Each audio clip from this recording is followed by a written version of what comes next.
Assalamu alaikum wa rahmatullahi wa barakatuh, mécanisme moléculaire de la contraction musculaire. On va voir les étapes de la contraction musculaire au niveau du sarcomère. Comme vous le connaissez très bien, une fibre musculaire est constituée d'un certain ensemble de myofibrilles. Chaque myofibrie est constituée lui-même d'unités juxtaposées qu'on appelle les sarcomères. À l'intérieur de chaque sarcomère, on retrouve des filaments épais qu'on appelle les myosines et des filaments fins qu'on appelle l'actine.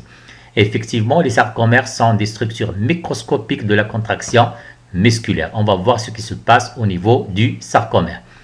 Donc, les sarcomères, comme je l'ai déjà dit, contiennent des filaments qu'on appelle l'actine, des filaments fins et des filaments épais qu'on appelle les myosines.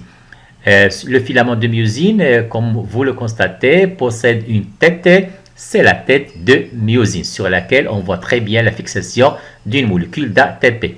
Cette molécule d'ATP va subir une hydrolyse et va fournir l'énergie nécessaire pour l'activation de la tête de myosine. Produit résultant bien sûr de l'hydrolyse de l'ATP, c'est ADP plus PI. Comme je l'ai déjà dit, activation de la tête de myosine, ceci va entraîner la formation d'un pont de liaison avec l'actine. Donc la tête de myosine va s'attacher à l'actine. Ce complexe actine-myosine va libérer les produits de l'hydrolyse d'ATP, c'est-à-dire l'ATP et le PI.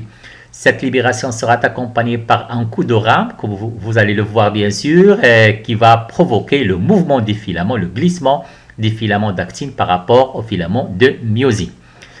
La tête de myosine est attachée, comme je l'ai déjà dit, aux filaments d'actine. Mais pour se détacher, bien sûr, pour qu'il y ait dissociation du complexe actine-myosine, il faut bien sûr la fixation d'une nouvelle molécule d'ATP. Effectivement, la fixation d'une nouvelle molécule d'ATP entraînera la dissociation du complexe actine-myosine.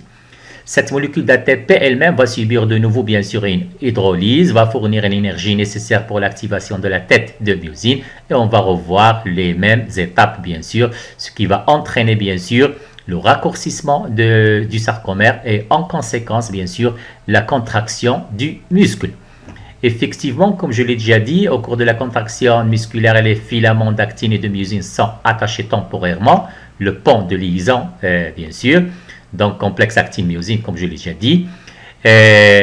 Étape suivante, libération du phosphate inorganique PI de l'ADP entraîneront une libération d'énergie permettant la rotation de la tête de myosine. C'est le coup de rame, bien sûr, qui provoque le glissement de l'actine par rapport à la myosine.